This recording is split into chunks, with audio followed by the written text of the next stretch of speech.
세상에 로베르토 바조는 단순한 축구 선수가 아니었습니다. 그는 일 디빈 코디노, 일 디빈 초디노, 즉 신성한 골이었습니다. 발롱도르 수상자이자 월드컵의 아이콘이며 이탈리아 축구에서 우아함과 고통의 상징이었습니다. 하지만 경기장의 시적인 모습 뒤에는 침묵이 있었습니다. 라커룸에서의 침묵 어겨진 약속 뒤에 침묵 고통이 알아봐지지 않을 때의 침묵. 수십 년 동안 바조는 누구도 비난하지 않았습니다. 어떤 이름도 거론하지 않았습니다.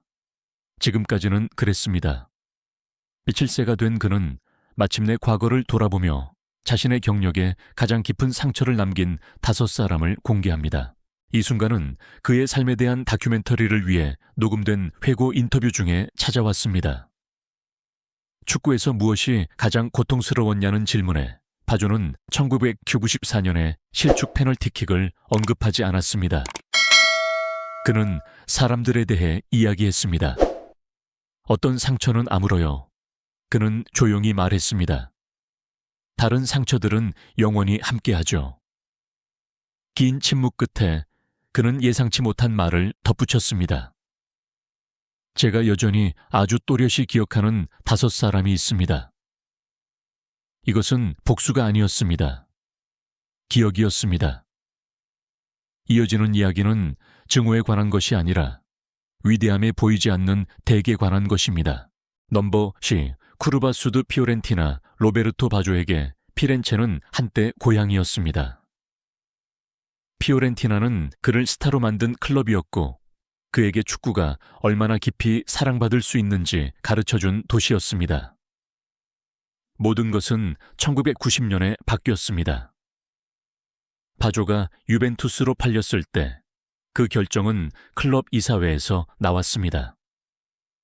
하지만 팬들의 눈에는 오직 한 명의 배신자만 있었습니다. 아르테미오 프랑키의 쿠르바 수도에서는 현수막이 내걸렸습니다. 그가 돌아올 때마다 야유가 쏟아졌습니다. 어떤 구원은 그 어떤 태클보다도 깊이 상처를 주었습니다. 내 영혼을 팔았어. 바조는 나중에 피렌체에서의 그 밤들이 어떤 부상보다 더 아팠다고 인정했습니다. 나는 떠나기로 선택한 적이 없었어요. 그는 말했습니다. 하지만 대가를 치렀죠. 그는 고통을 겪으며 재활을 하며 은퇴 직전까지 피오렌티나를 이끌었습니다.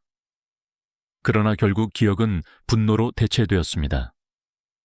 그것은 배신이었을까요? 아니면 버림받았을 때 사랑의 잔인함이었을까요? 바조에게 피렌체에서의 상처는 결코 완전히 아물지 않았습니다. 넘버 4, 가브리엘레 오리알리 선수 경력의 마지막 해에 로베르토 바조는 비공개로 나눈 말을 믿었습니다. 구단 경영진을 대표했던 가브리엘레 오리알리는 연속성, 존중, 그리고 바조의 유산을 인정하는 역할을 약속했습니다. 대화는 차분했습니다. 안심시키는 내용이었습니다. 그리고 침묵이 찾아왔습니다. 결정은 신문을 통해 발표되었습니다.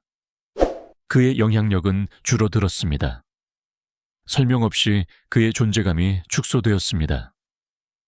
나중에 내부 메시지가 차가운 문장과 함께 드러났습니다. 구단은 앞으로 나아가야 한다. 바조에게는 그의 입장을 묻지 않았습니다. 답변할 기회도 주지 않았습니다. 돈 문제가 아니었어요. 그는 나중에 말했습니다. 존엄성에 관한 것이었죠. 보호를 약속했던 사람들로부터 오는 배신은 얼마나 고통스러울까요? 넘버 3, 세르히오 크라뇨티 로베르토 바조가 라치오에 왔을 때 세르히오 크라뇨티는 빛을 잃어가는 별을 보았습니다. 훈련은 혹독했습니다.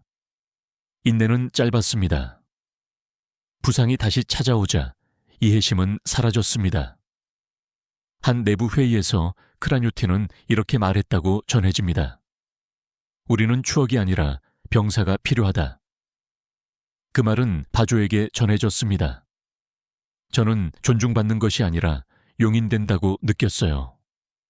그는 나중에 인정했습니다. 그것은 비전의 충돌이었을까요?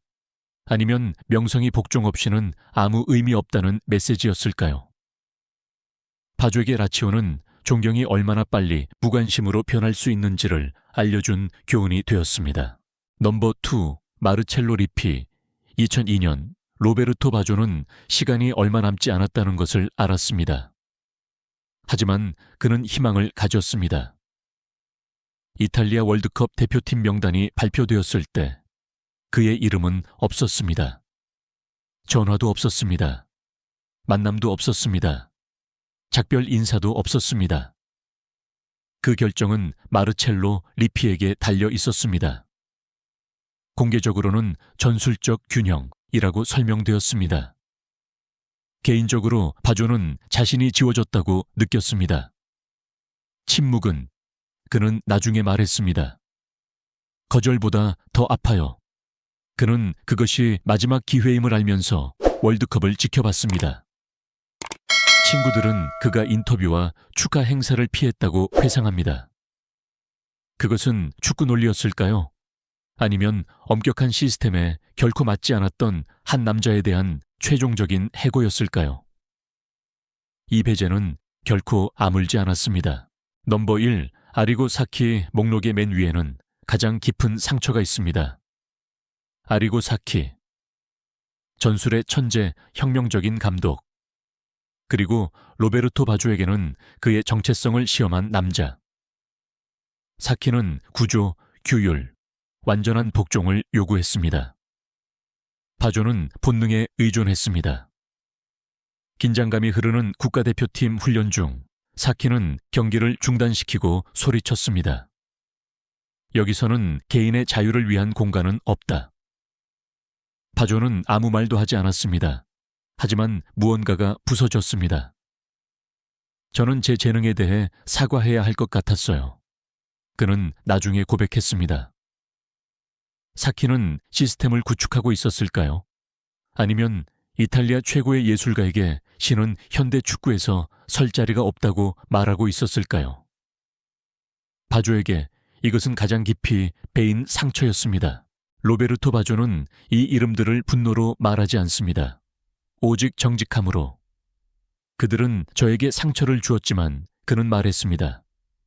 동시에 저를 형성하기도 했습니다. 57세에 이 고백은 안가품하려는 것이 아니라 위대함에 보이지 않는 대가를 드러내는 것입니다.